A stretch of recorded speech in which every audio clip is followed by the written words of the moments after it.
계속해서 우리는 사무엘상을 보고 있는데요. 한나의 아들 사무엘 이야기가 전개가 되다가 이제는 엘리와 그의 아들 홈리 비느하스 이야기가 오버랩이 됩니다. 이제 이렇게 함으로써 사무엘상 저자는 무엇을 보여주냐면은 실로의 그 성소를 매개로 해서 엘가나 가정과 엘리 가정을 비교를 합니다. 한나와 엘리가 비교가 되고요. 한나의 아들 사무엘과 엘리의 두 아들 홈리 비느하스가 서로 비교가 됩니다. 이들은요, 같은 성소에서 자라났고 자라고 있습니다. 그런데 너무나 다른 모습을 보여줍니다. 같은 공간에 머물러 있긴 하지만 홈리와 비느하스는 예배를 멸시합니다. 그런데 사무엘은 하나님을 잘 섬깁니다. 같은 공간에 머물고 있긴 하지만 홈리와 비느하스는 하나님과 사람들 앞에서 악행을 저지릅니다. 그런데 사무엘은 하나님과 사람 앞에서 은총을 입습니다. 같은 공간에 머물고 있지만 홈리와 비느하스는 제사장의 특권을 잃어버립니다. 그러나 사무엘은 그 제사장의 특권을 얻게 됩니다. 사무엘상 저자의 의도처럼 우리 오늘 이 두 가정을 비교해 볼 텐데요. 이 안에서 우리가 지금 마땅히 살아내야 할 신앙의 특징이 무엇인지 세 가지 정도 여러분과 함께 나눠보기를 원합니다. 첫 번째, 우리가 마땅히 살아내야 할 신앙은요, 이것입니다. 하나님 앞에서 신앙입니다. 하나님 앞에서 신앙입니다. 어린 사무엘은 실로의 성소에서 지내게 되는데 이 모습을 오늘 본문이 묘사할 때에 사용하는 우리가 주목할 만한 문구가 있는데 그것은 여호와 앞에서라는 문구예요. 18절 보시면요, 사무엘은 어렸을 때에 세마포 에봇을 입고 여호와 앞에서 섬겼더라 라고 말합니다. 어린 사무엘이 이 성전에 머물면서 성전 일꾼이 되는 훈련을 받는 과정인데 이것을 여호와 앞에서 섬겼다라고 묘사합니다. 이렇게 사무엘이 성전 일꾼으로 훈련받는 동안에 사무엘의 아버지 엘가나 그리고 어머니 한나는 매년 빠짐없이 신실하게 한결같이 하나님께 예배드리며 나아옵니다. 매년마다 이렇게 찾아와서 하나님께 예배드리는 부모의 모습을 어린 사무엘이 늘 보고 있겠지요. 이렇게 신실한 엘가나 그리고 한결같은 한나의 모습이 엘리 제사장 보기에도 복되게 여겨졌습니다. 그래서 엘리 제사장이 한나와 엘가나를 축복합니다. 그것이 20절인데요. 엘리가 엘가나와 그의 아내에게 축복하여 이르되 여호와께서 이 여인으로 말미암아 내게 다른 후사를 주사 이가 여호와께 간구하여 얻어 바친 아들을 대신하게 하기를 원한다라고 말합니다. 그래서 하나님은 어떻게 합니까? 한나에게 세 아들과 두 딸을 더 주십니다. 그것이 21절입니다. 여호와께서 한나를 돌보시사 그로 하여금 임신하여 세 아들과 두 딸을 낳게 하셨다. 하나님께 최고의 것을 무제한으로 드린 엘가나와 한나는 그 하나님께 또 다른 최고의 것을 돌려받은 것입니다. 여러분, 우리가 하나님께 내 소중한 것을 내어드릴 때 하나님은 결코 우리를 빈손으로 내버려 두지 않는다라는 것입니다. 사실 하나님은 우리에게 이미 가장 최고의 것을 내어주기까지 하셨습니다. 독생자 예수 그리스도를 우리에게 내어주신 것입니다. 이것은요, 자신의 생명을 우리에게 주신 것입니다. 그렇게 해서 우리를 하나님의 자녀로 삼으셨고 그렇게 해서 그분 하나님이 우리의 주님이 되어주셨습니다. 이런 하나님 앞에 우리가 서 있다는 것을 안다면 우리는요, 우리의 가장 좋은 것, 나의 가장 좋은 것을 기꺼이 드릴 수 있게 되는 것입니다. 그럴 때에 그런 나를 바라보시는 아버지 하나님의 마음이 어떻겠습니까? 우리가 자녀를 다 키워보잖아요. 같은 마음인 것이죠. 이렇게 성전 일꾼으로 훈련받으며 지내는 어린 사무엘에 대해서 21절 후반절은 아이 사무엘이 여호와 앞에서 자라니라 라고 설명합니다. 그런데 같은 성소에 있으면서도 사무엘과는 달리 여호와 앞에서 섬기지도 않고 여호와 앞에서도 자라지 않은 이들이 있었는데 이들이 홈니와 비나스라는 겁니다. 홈니와 비나스 이들은요, 사무엘처럼 실로의 성소가 자기네 집인 것 마냥 그렇게 자랐습니다. 그러나 그들은 여호와 하나님 앞에서 자라지는 못했습니다. 하나님의 말씀을 귀히 여기지도 않았습니다. 그래서 그들은 하나님이 정해주신 가슴살과 뒷다리살이 중요하지 않았습니다. 그래서 갈고리를 집어서 걸리는 것마다 그냥 건져 간 겁니다. 그래서 그들은 기름을 화제로 드리는 헌물을 하나님께 드리기도 전에 고기를 빼앗아 강탈해 갔습니다. 심지어 그들은 오늘 본문 보니까 성소에서 일하는 여인들과 성적 일탈을 하기까지 합니다. 감히 하나님 앞에서도 이런 몹쓸 짓을 하게 되는 거예요. 여러분, 무엇이 여호와 앞에서란 말입니까? 무엇이 하나님 앞에서란 뜻입니까? 우리가 지금 예배 시간에 앉아 있는 것, 이것이 여호와 앞에서란 말입니까? 여러분, 여호와 앞에서, 하나님 앞에서라 하면요, 하나님의 임재를 인식하는 거예요. 여기 앉아 있다고 해서 여호와 앞에서가 다 자동으로 되는 것이 아니라는 겁니다. 여기에 앉아 있으면서 여기 앉아 있는 내가 하나님의 임재 앞에 앉아 있다는 것을 인식하는 것이 여호와 앞에서인 것입니다. 지금 이곳에 하나님의 거룩하심이 함께 하고 있음을 알고 그것을 두려움으로 바라보는 것, 이것이 하나님 앞에서입니다. 지금 이곳에 하나님의 영광이 가득하다는 것을 알고 그 영광스러운 말씀을 경청하겠다는 것, 그리고 순종하겠다는 것, 이것이 하나님 앞에서 신앙인 것입니다.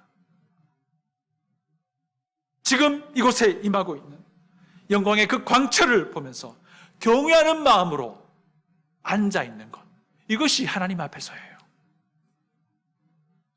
우리가 교회로 모인 이곳이 하나님 앞에 있는 것이란 두려움이, 그런 마음이 우리에게 정말 있습니까?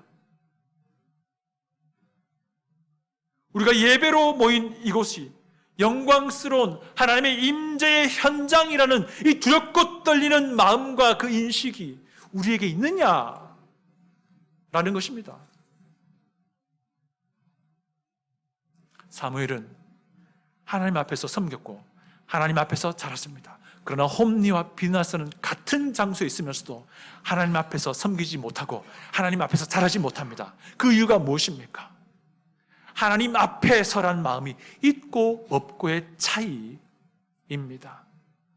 내가 지금 하나님 앞에 서 있다라는 마음의 차이였던 거예요. 지금 내가 서 있는 이곳이 하나님의 거룩한 임재 앞에 있다는 그 인식을 가지고 있느냐 그렇지 않느냐의 차이였던 겁니다. 내가 지금 앉아 예배 드리는 이곳이 하나님의 영광의 광채 안에 있는 것임을 알고 경외하는 마음을 가지느냐 그렇지 않느냐의 차이인 것입니다. 여러분, 지금 현재 우리가 앉아있는 이 예배 드리는 이곳이 하나님의 그 경이로우신 임재의 장소임을 인식하고 있느냐라고 하는 거예요. 지금 우리가 교회로 모인 이 모임이 하나님의 거룩하심이 함께 하시는 장소임을 알고 있느냐라는 것입니다. 하나님을 인식하며 섬겼던 사무엘, 그렇게 하나님 앞에서 자라났던 사무엘은요, 하나님의 기쁨이 되며 동시에 사람에게도 기쁨이 됩니다. 26절 보십시오. 아이 사무엘이 점점 자라매 여호와와 사람들에게 은총을 더욱 받으라. 여러분, 하나님 앞에 서 있음을 실제로 살아내고 그렇게 살아가는 그리스도인이 되시기를 축복합니다. 하나님의 영광을 늘 인식하고 두려움과 떨림으로 지금을 살아내는 그리스도인이 되시기 바랍니다. 하나님의 임재 앞에 서 있음을 알고 겸손함으로 하나님의 말씀에 순종하는 인생 되시기를 축복합니다. 지금 여기에서요, 지금 여기서부터요, 이것이 될 때에 그 다음 단계가 우리에게 되는 것입니다. 그리고 여기뿐만 아니라 예배가 끝난 뒤에 식사하면서도요, 하나님과 함께 식사함을 인식하시라는 겁니다. 식사가 끝난 뒤에 목장 모임 하는 중에도 거룩하신 하나님의 영광이 함께하고 있음을 인식하셔야 되는 겁니다. 그 뒤에 여러분이 여기 예배당을 나서서 여러분의 삶의 현장에 가셔서도 하나님의 거룩하신 임재 앞에 내가 살아가고 있다는 것을 인식해야 된다는 것입니다. 여러분, 우리 꼭 기억합시다. 하나님 앞에서 신앙. 우리 한번 따라 해볼까요? 하나님 앞에서 신앙. 이것을 꼭 기억할 수 있기를 바랍니다. 두 번째 우리가 기억해야 될, 살아내야 할 신앙은요, 우선순위 바로잡기 신앙입니다. 우리 한번 따라 해볼까요? 우선순위 바로잡기 신앙입니다. 네, 우선순위 바로잡기 신앙. 22절을 보면요, 엘리 제사장은 나이 많은 노인이라고 묘사됩니다. 기력이 많이 쇠했다는 뜻이겠습니다. 반면에 그의 두 아들 홈니와 비나스는 매우 활동적입니다. 그런데 안타까운 것은 그들은 나쁜 일에 적극적이라는 거예요. 제사장임에도 불구하고 그들은 인간이 할 수 있는 악행이라는 악행은 죄다 행합니다. 그런데 엘리는 자기 아들의 문제를 이미 알고 있어요. 그들이 희생제물 드릴 때마다 하나님의 기록된 말씀 무시하고 갈고리에 걸리는 것은 무엇이든지 가져가는 그 악행을 알고 있었고요, 화제를 드리기도 전에 그들이 고기를 강탈하고 있다는 것도 알고 있었고요, 심지어 성소에 섬기는 여인들과 동침하고 있다는 것도 알고 있었습니다. 그래서 아버지 된 엘리가 두 아들을 나무라기도 합니다. 그들의 행위가 하나님의 백성으로 하여금 범죄케 하는 것이라고 꾸짖기도 합니다. 이렇게 하면 아무도 너희를 중재할 사람이 없다라고까지 말하기도 합니다. 그런데 그들은 아버지 말 듣지 않습니다. 그런데 이것에 대해서요, 사무엘상 저자는 하나님이 그들을 죽이기로 작정하셨기 때문이라고 말합니다. 이것은요, 하나님의 백성이 하나님의 백성으로 합당하게 살지 않을 때에 때로는 하나님이 그들의 육신 생명을 취해가게 되는 것에 예를 보여주는 것이라고 할 수 있습니다. 홈니와 비나스는요, 누굽니까? 제사장이에요. 하나님의 영광을 드러내야 할 제사장인데 오히려 그들의 악행과 죄로 인해서 하나님의 영광을 가리고 있습니다. 그래서 이들의 생명을 하나님이 취해 가시겠다라는 겁니다. 여러분, 이것은요, 신약 교회에서도 통용되는 원리예요. 예로요, 고린도 교회에서는요, 죄에서 돌이키지 않은 채로 주의 만찬에 참여했던 사람들이요, 하나님이 그들의 생명을 취해가기도 하셨습니다. 그들의 문제는 뭐냐면요, 죄를 돌이키지 않고 예배에 참여했다는 거예요. 그들의 문제는요, 죄를 회개하지 않고 그냥 방치한 것이었어요. 그들의 문제는 어긋난 길에서 돌이키지 않고 그냥 회복함을 멈춘 채 그냥 방치해두고 있는 것이 그들의 문제였던 거예요. 여러분, 우리 그리스도인이 어떤 사람들입니까? 예수님의 순전하심과 예수님의 영광스러움을 드러내야 할 사람이잖아요. 그런데 만약에 이렇게 죄로부터 돌이키지 않는다면 주님의 영광을 가리게 되는 것입니다. 만약에 이런 내 모습을 믿지 않는 사람들이 본다고 생각해 보세요.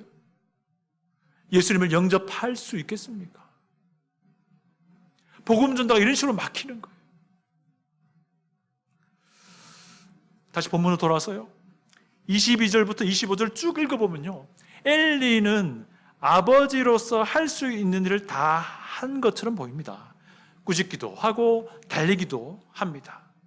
그런데 그들이 아버지의 말을 듣지 않았습니다. 그런데 여기에 대한 이유도 달아줍니다. 사무엘상 저자는요. 그것이 무엇입니까? 하나님이 그들을 죽이기로 작정했기 때문이라고까지 이유를 달아주기도 해요. 그런데요, 문제는 이겁니다. 하나님이 홈니와 비느하스의 악행에 대한 책임을요, 엘리 제사장에게도 묻는다는 사실이에요. 이게 무슨 말입니까? 엘리 제사장이 분명히 했어야 할 일이 있는데 그거 행하지 않았다는 것을 우리에게 알려주는 사인이에요. 이걸 알려주기 위해서 하나님은 무명의 일꾼을 엘리에게 보냅니다. 그것이 27절부터 36절까지입니다. 우선 그 무명의 일꾼을 통해서 하나님이 그들에게 엘리에게 이런 설명합니다. 제사장 직분이 얼마나 중요한 것인지, 얼마나 거룩한 직분인지를 역사적으로 설명을 해요. 제사장 직분의 시작은 출애굽 하나님의 구원 사건과 시작됩니다. 27절 보니까 애굽에서 종살이할 때 하나님이 그들을 찾아갔다라고 말합니다. 그때 아론을 택해서 그의 집안에게 대대로 제사장직을 맡겼다라는 설명이에요. 그래서 이것은 굉장히 영광스러운 일이기도 하지만 거룩한 일이라는 거예요. 그것을 아론의 집안을 택해서 대대우선 이 일을 하게끔 했다는 거예요. 얼마나 고귀한 사역이냐라고 설명하고 있는 겁니다. 28절 보니까 이스라엘 모든 지파 중에서도 아론을 선택해서 제사장직을 맡겼다라고 말합니다. 심지어 그에 따른 거룩한 보상도 주었다라고 말합니다. 화제와 함께 들어올리고 흔드는 고기를 거룩한 음식으로 제사장들에게 몫을 주었다는 거예요. 이것이 이제 28절에서 말하는 모든 화제를 아론의 집에 주었다라고 하는 거예요. 그런데 홈니와 비나스는 하나님이 정해준 이 말씀을 깡그리 무시했습니다. 갈고리에 걸리는 모든 것을 다 가져갔고요. 화제가 끝난 뒤에 가져야 할 고기를 강제로 그 전에 빼앗아갔습니다. 이것에 대해서 29절에 이렇게 말합니다. 너희는 어찌하여 내가 내 초소에서 명령한 내 제물과 예물을 밟으며. 그런데 하나님의 일꾼이 엘리 제사장에게 너희들이라고 말해요. 너희들이라고 말해요. 이게 무슨 말입니까? 홈니와 비느하스뿐만 아니라 엘리 제사장도 이 일에 동참한 것이라고 말을 하고 있다는 거예요. 우리 29절을 다 같이 한번 읽어볼게요. 29절입니다. 너희는 어찌하여 내가 내 처소에서 명령한 내 제물과 예물을 밟으며 내 아들들을 나보다 더 중히 여겨 내 백성 이스라엘이 드리는 가장 좋은 곳으로 너희들을 살찌게 하느냐. 여러분, 엘리의 문제는 자기 아들을 하나님보다 더 중히 여겼다는 것인데 이게 도대체 무슨 뜻이겠습니까? 엘리 제사장은요, 아들을 꾸짖기도 하고 달래기도 했는데 말입니다. 엘리 제사장이요, 아버지로서 잘못된 길을 가는 아들을 꾸짖고 혼내는 것은 당연한 일입니다. 아버지로서 마땅히 해야 될 일입니다. 그러나 그 아들들이 그럼에도 불구하고 돌이키지 않는다면요, 그냥 아비가 아니라 제사장 된 아비로서 그 아들의 제사장직을 면직시켰어야 했다는 그런 말입니다. 그래서 그들로 하여금 제사장직을 수행하지 못하게 막았어야 했다라는 그 말이에요. 그런데 그렇게 하지 않았다. 결국 이것은 자기 아들을 하나님보다 더 중히 여겼다라고 하나님이 평가하시는 거예요. 한편 또 이렇게 말합니다. 자기 두 아들이 제사장직 수행함으로써 그들이 취하게 되는 거룩한 음식을 엘리 제사장도 같이 누린 겁니다. 그래서 이렇게 말하는 거예요. 내 백성 이스라엘이 드리는 가장 좋은 곳으로 너희들을 살찌게 하느냐라고 말하는 거예요. 여러분, 엘리 제사장은요, 아비로서 아들의 악행을 꾸짖는 것 당연히 해야 되는 일이고요, 이와는 별개로 제사장이기 때문에 그럼에도 불구하고 돌이키지 않고 그래서 자격 미달이 된 홈니와 비느하스의 제사장직을 면직시켰어야 했다는 그 말입니다. 그렇게 하지 않았다는 것이죠. 이것을 두고서 네 아들들을 나보다 더 중히 여겼다라고 말하는 것입니다. 이것이 엘리 제사장의 내면을 단적으로 보여주는 것입니다. 제사장직은요, 하나님의 하나님 되심을 세상에 보여주는 하나님의 수단이었습니다. 그래서 그 기준이 매우 엄격했습니다.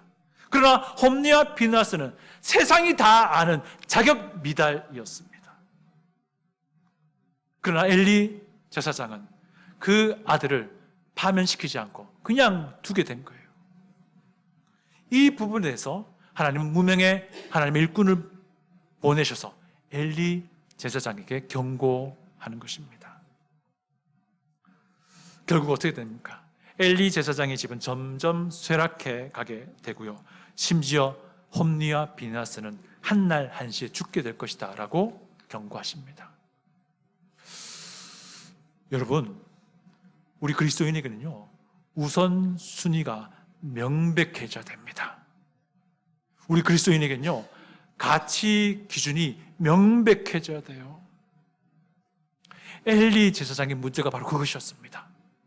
그런데 한나는요, 우선순위가 명백한 사람이었습니다. 가치 기준이 명백한 사람이었습니다. 가장 귀한 것을 하나님께 드릴 줄 아는 사람이었습니다. 자기 아들 사무엘을 하나님께 전적으로 내어드렸으니까요. 가장 귀한 것을 하나님을 위해서 기꺼이 포기할 수 있는 사람이 바로 한나였던 거예요. 한나는요, 하나님을 우선순위로 삼았던 인생을 살았던 사람이고요, 하나님의 가치를 최고로 여겼던 인생을 살았던 사람이 한나였던 겁니다.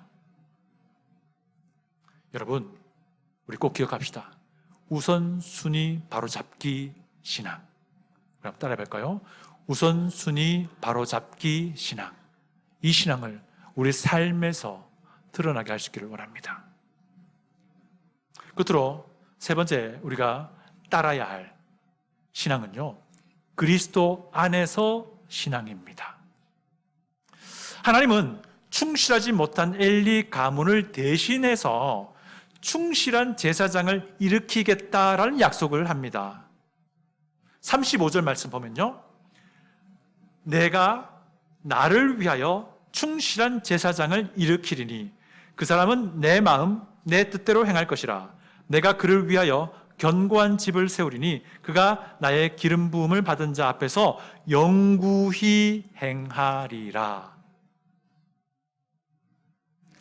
엘리 집안을 대신할 제사장을 세우겠다라는 말이거든요.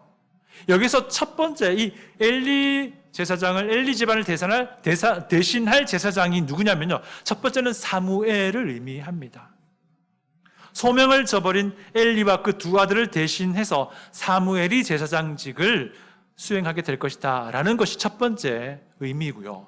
두 번째 의미는 훗날 솔로몬이 왕으로 등극한 뒤에 현직 제사장 아비아달을 파직시킵니다.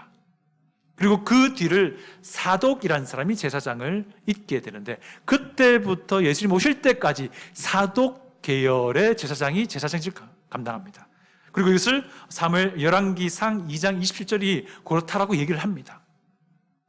그런데 사실 이 예언의 말씀이 주는 진짜 의미는 예수 그리스도, 영원한 제사장 예수 그리스도를 말하고 있는 것입니다.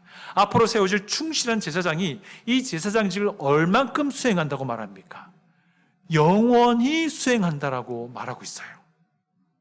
여러분, 성경에서 영원한 제사장이라고 불리는 인물은 단 한 분밖에 없습니다. 그분은 바로 우리 주님 예수 그리스도이십니다. 제가 히브리서 5장 5절 6절을 읽어드리겠습니다. 잘 들어보십시오.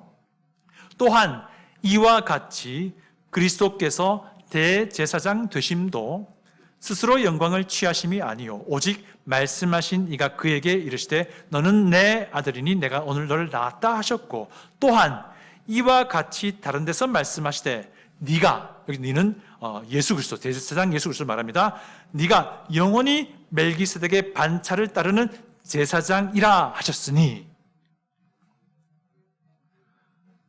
여기서 말하는 충실한 제사장은 영원한 제사장 예수 그리스도를 미리서부터 우리에게 알려주는 예언의 말씀이 된다는 거예요. 여러분, 우리의 신앙의 시작은 예수 그리스도이십니다. 우리의 신앙의 중심도 예수 그리스도이십니다. 우리는 예수 그리스도를 구주로 믿는 그 믿음 안에 계속 거해야 됩니다.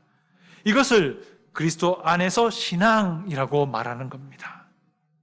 여러분, 이것은요, 굉장히 개인적으로 예수님과 나의 관계를 말하는 것입니다. 여러분의 죄를 용서하기 위해 자기의 생명을 기꺼이 내어주신 예수 그리스도와 나의 개인적인 관계의 문제라는 것입니다. 이것은 여러분의 영혼을 결정하는 중차대한 문제라는 것입니다. 여러분을 사랑하셔서, 우리를 사랑해서 자기 생명을 기꺼이 내어주신 예수 그리스도의 그 십자가 앞에서 우리가 예수님을 구주로 믿을지 말지를 개인적으로 결단해야 될 문제라는 것입니다. 혹 우리 중에 아직 예수 그리스도 안에 있지 않고 밖에 있는 분이 있다면 예수 그리스도 안으로 그 발을 한 발 내디디시기를 간절히 축복합니다. 예수 그리스도를 여러분의 구주로 모셔드리기를 바랍니다. 주저하지 마시고 머뭇거리지 마십시오. 여러분의 인생에 가장 중요한, 가장 중차된 결정이 바로 이 결정입니다. 그리스도인이 되셔서 그리스도 안에서 신앙을 시작시킬 수 있기를 바랍니다. 여러분, 그리스도인은요, 그리스도 안에서 신앙을 이미 시작한 사람들입니다. 그래서 여러분, 그리스도 안에서 우리에게 주어진 구원의 은혜에 감사할 줄 알기 바랍니다. 매일매일 이 은혜에 감사하는 마음을 새겨 나가시길 바랍니다. 십자가를 매 순간 바라보기 바랍니다. 그렇게 하면서 하나님 앞에 신앙도 깊어질 수 있도록 하시기 바랍니다. 하나님의 거룩한 영광 앞에 서 있다는 것 인식하면서 지금 이 시간 예배를 드리는 삶을 살기를 바랍니다. 이곳을 떠나서도 내가 있는 곳마다 하나님의 거룩하심의 임재하심이 있다는 것을 인식하며 그것이 예배의 삶, 거룩함의 삶이 되시도록 하시길 바랍니다. 그렇게 할 때에 우선순위 바로잡기 신앙도 우리 가운데 자리 잡게 될 것입니다. 우리 안에 갖추어 나갈 수 있길 바랍니다. 하나님이 우선순위 되는 인생 되도록 하십시다. 하나님이 최고의 가치로 인정받는 우리 삶이 될 수 있기를 축복합니다. 다 같이 기도하겠습니다.